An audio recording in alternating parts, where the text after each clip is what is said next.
Hello everyone, welcome back to my channel. My name's Kayleigh. Welcome if you're new. If you're coming back, hi. I appreciate you.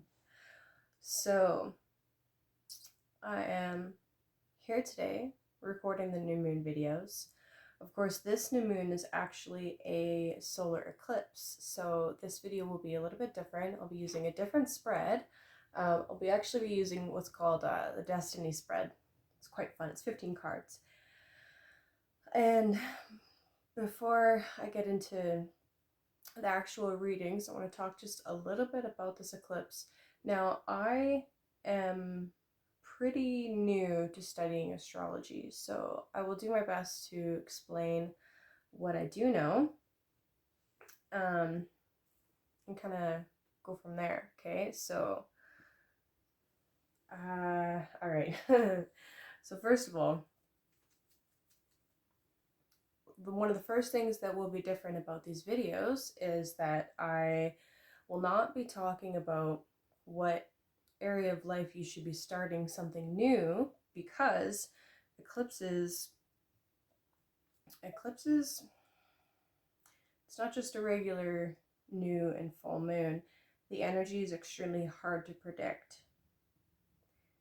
Eclipses, lunar and solar, bring fated events into your life that have to happen. Often, okay, I'm not going to say often, but sometimes they're crises that are meant to realign you to where you're supposed to be going.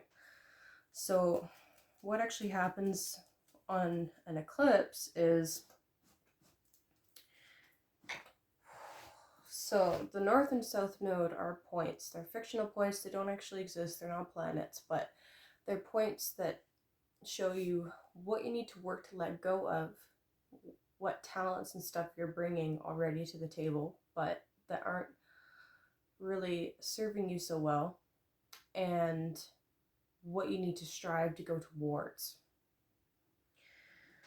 So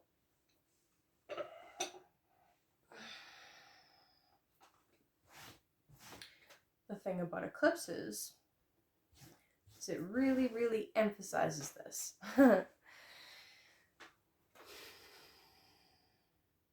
So a lunar eclipse is a full moon, right?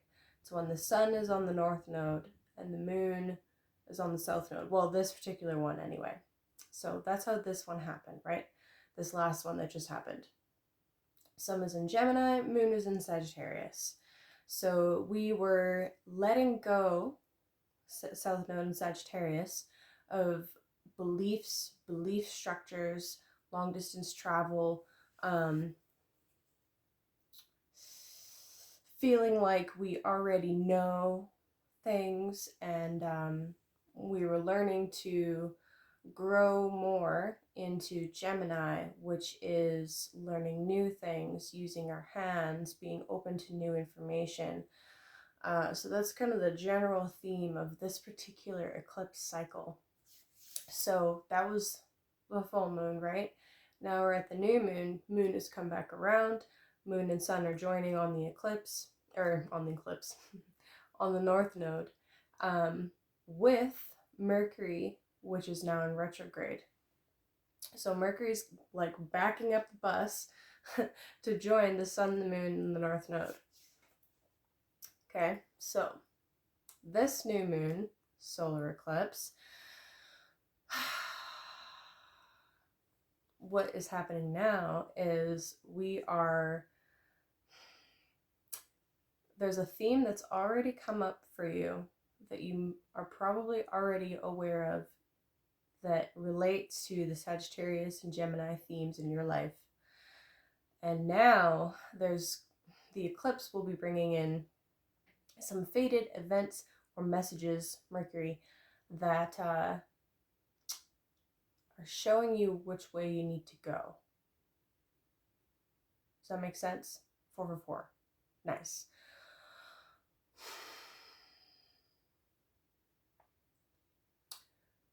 So how this shows up for each ascendant and moon sign is going to be a little bit different, because each zodiac sign represents a different area of your life, right? So depending on what time you were born, that's going to change things. If you don't know what time you were born, then I suggest listening to your moon sign, and then your sun sign, because the moon sign is more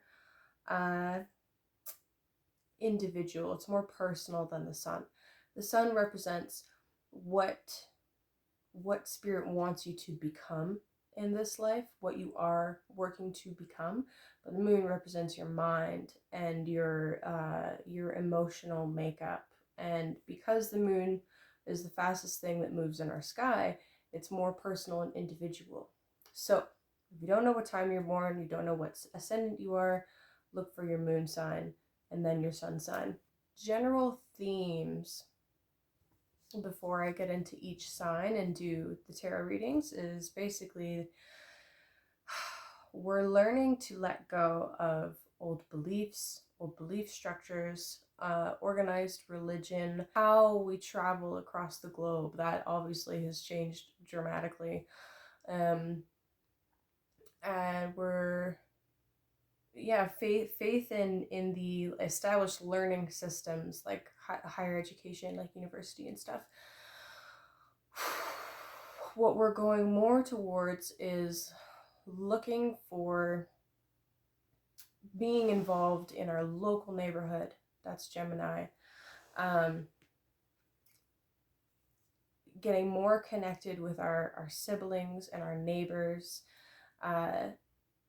Being more open to new ideas and information and searching for the truth.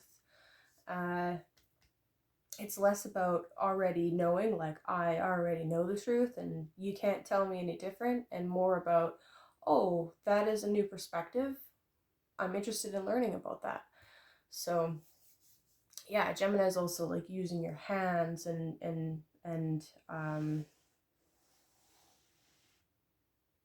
learning to speak. It's initiatory instructions. So it's the initial instructions when you're learning something new. So astrology courses, for example, or learning how to read tarot, or learning a new language, or learning how to cook for the first time. Like at the beginning of lockdown, everybody went on a huge sourdough craze, right? Scorpio, this eclipse is happening in your 8th house. And a couple of things I'm going to say about the aspects to the eclipse before I get into your reading is that, number one, it's being squared by Neptune. I didn't mention this in the intro, but it's being squared by Neptune. Neptune is bound to bring us deception, illusion, more propaganda. Ooh, all of that wonderful, wonderful, wonderful stuff. But I'm confident, Scorpio, that you can see through it. You usually can. If you're not the one orchestrating it. Just kidding. Anyway, Scorpio, there's a supportive trine from Saturn coming off of this eclipse. Good old Saturn will help us suss through and work through some of the craziness. As long as we, take the time to slow down, remember to breathe, and work through the information slowly before sharing it,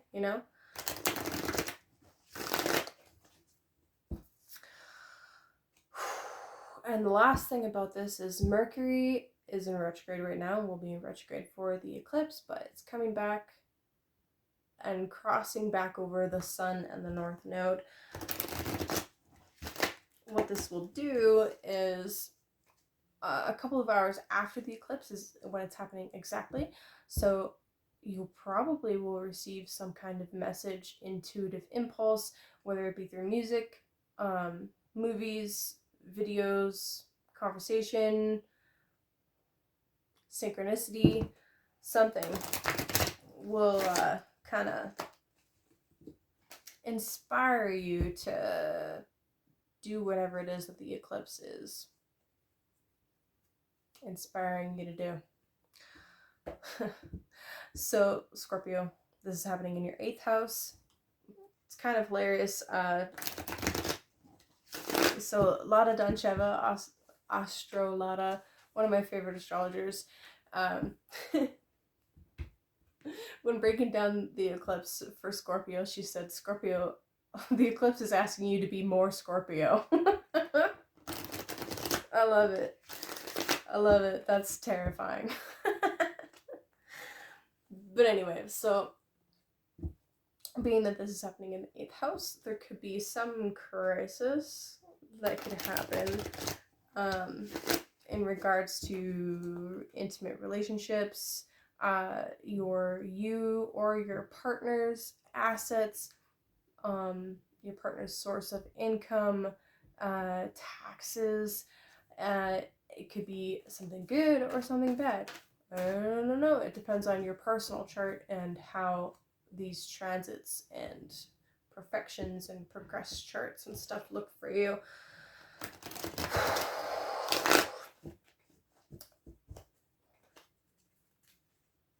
This could actually really inspire you to take up more occult studies.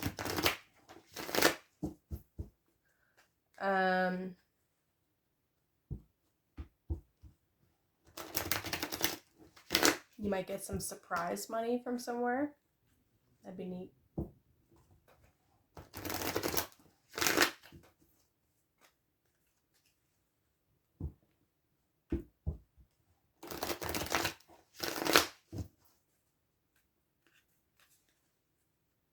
Okay, Scorpio.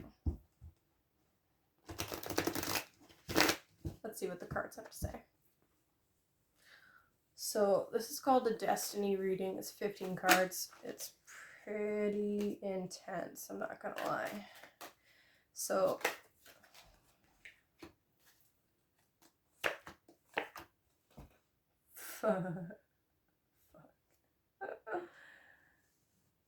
okay, Scorpio. 2 of your cards came out. Wow. Alright, so bottom of the deck, we have the Star reversed. Wait, I would be pulling them like this. Okay, that's a lie. Star upright. Hey! It's pretty positive. It tells me that this eclipse is bringing you some gains, some wish fulfillment, maybe a new friend group.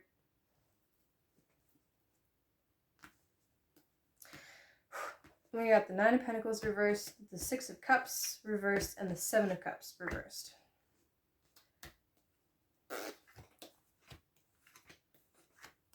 So 9 of Pentacles reversed is kind of like just what I was saying in the beginning about losing some money. That's right there. That's that right there.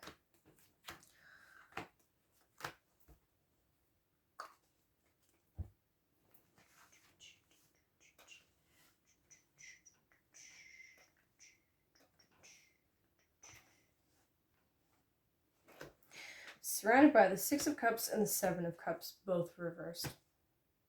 6 of Cups, 7 of Cups, both Scorpio cards.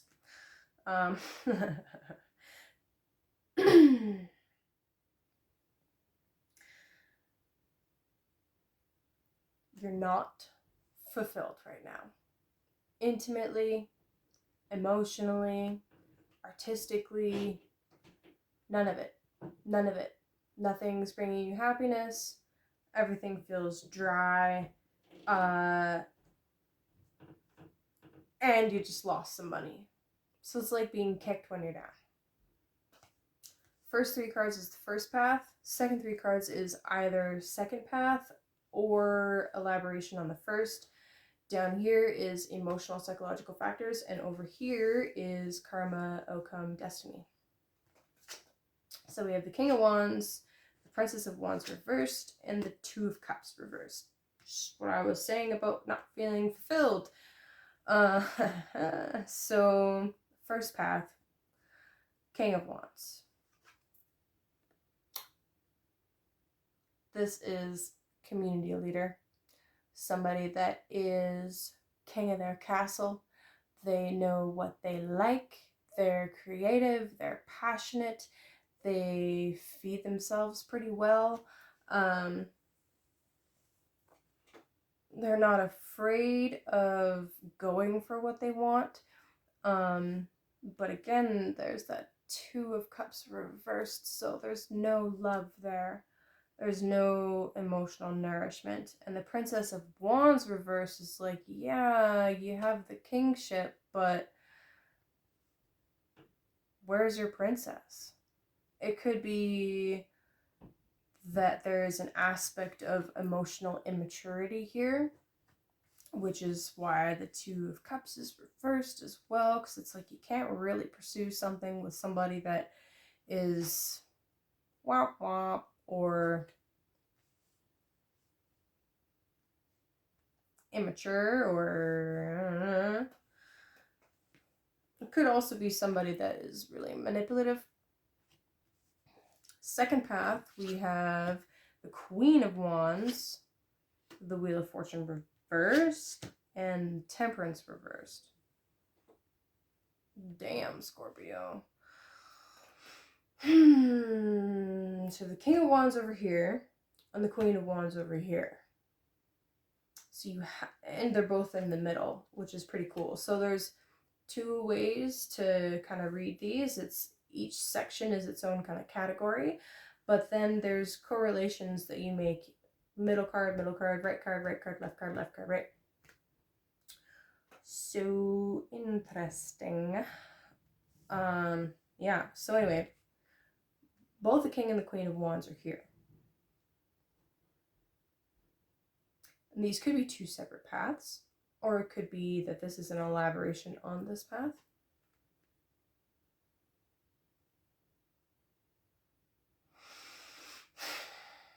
Wheel of Fortune reversed tells me that there's something that's coming back around. It's also same aspect as the Six of Cups. So there's something from the past coming back around specifically to test you again.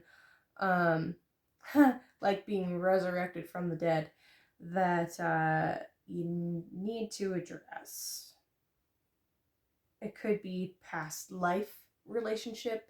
It could feel like it's from a past life, but it could be this lifetime. It could be this Queen of Wands. Yeah. And Temperance reversed. There's no magic. There's no alchemy. The lead has just been painted shiny and it's not fucking gold. There's no synthesis. There's like a stoppage in the transition. Like the formula is off. There's no love, no beauty.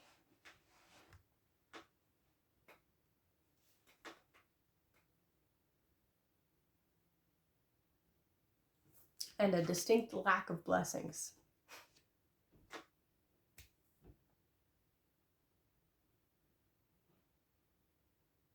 Almost like if you have been looking outside of yourself for the energy or the impetus to transform, you're not going to find it. You have to do it from within.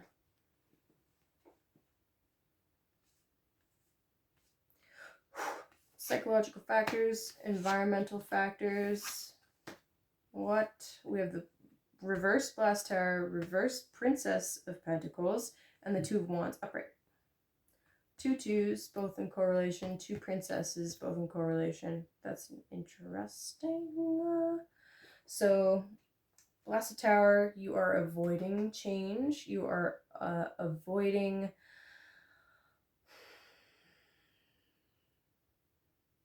There's only so far that you can run from the lightning strike before it fucking catches up. So, I don't understand why you would try to avoid this, but not my reading. So, Scorpio, Mars is the traditional ruler of Scorpio. Mars in K2 South Node.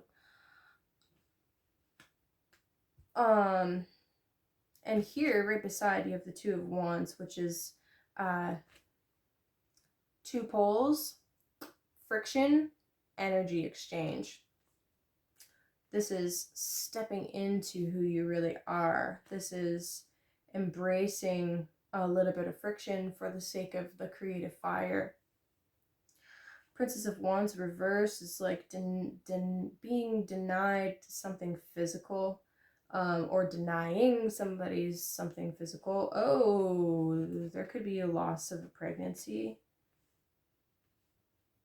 I'm sorry if that is the case. My deepest condolences.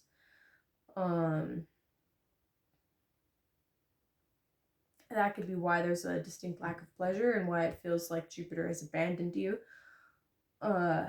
Yeah. That's deep.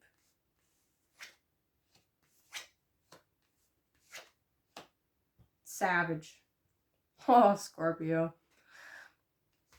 Destiny, outcome.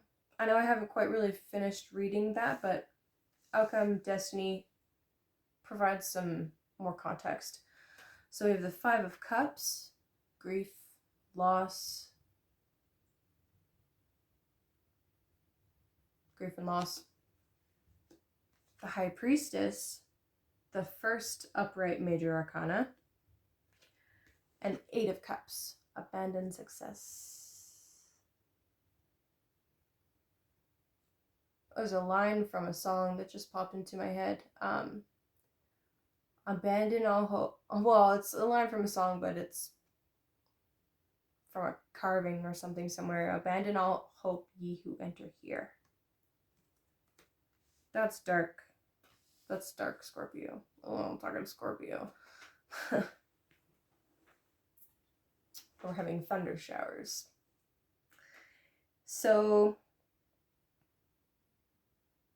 there's some serious loss that you're going through right now. The eclipse is not going to help with that. Well, I mean, it will. Okay, I shouldn't say that.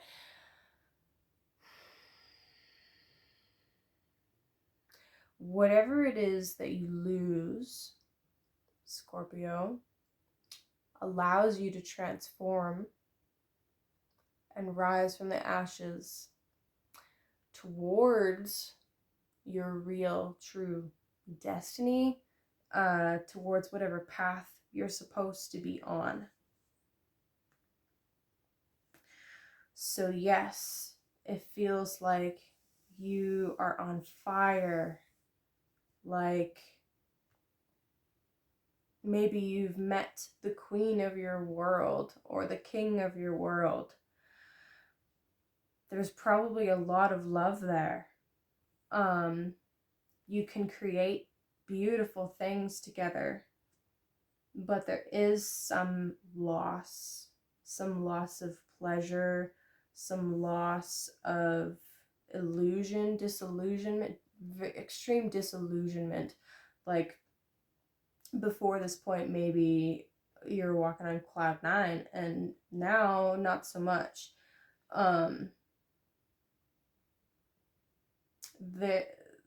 You can't avoid the tower forever. It will happen.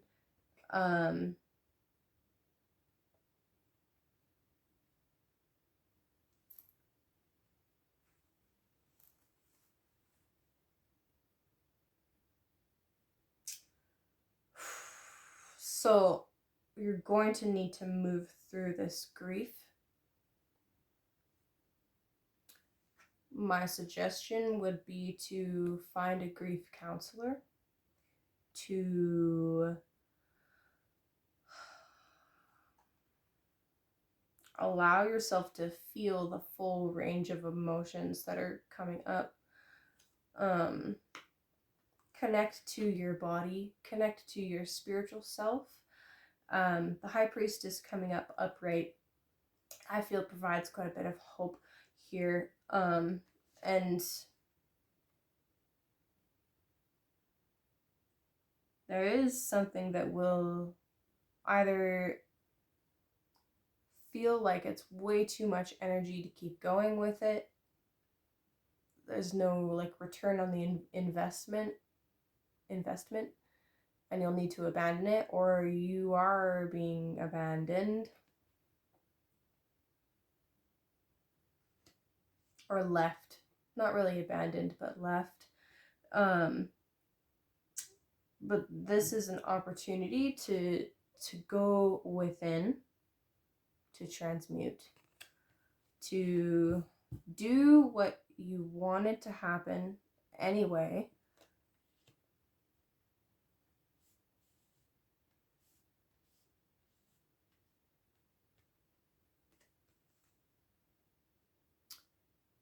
But you may need to tap into your body.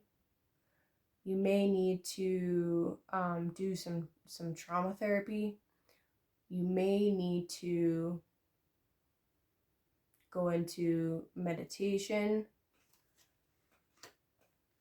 You may need to express some anger, especially if you are trying to swallow it down and not allowing it to come out.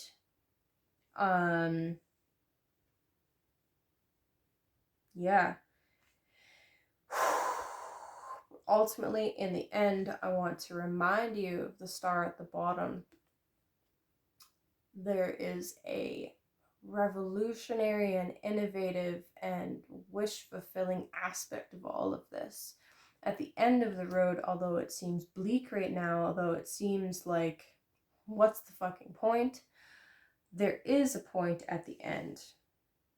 And Scorpio, you're a tough placement. Ooh, I got goosebumps head to toe. You're a tough placement that has to deal with a lot of betrayal, and it's not because you deserve it. It's because you, at risk of sounding cheesy as fuck, you chose to come here to experience this stuff, to burn off that karma, to transform. You are the toughest of spirits here. You chose to go through these awful experiences because you're a badass motherfucker that you can handle it. Can you imagine a Cancer going through this? They'd fucking melt, okay?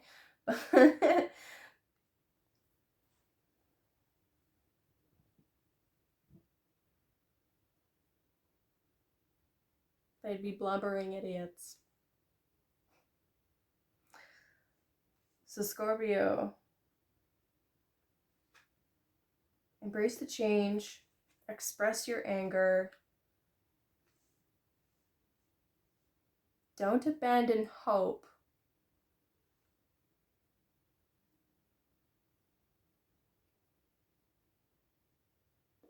So it feels like to me that there's a toxic cycle that has to end. Even if it's something as simple as I swallow my anger and I don't express it, and then it comes out anyway, and then I feel guilty, and then I punish myself for getting angry or exploding on people.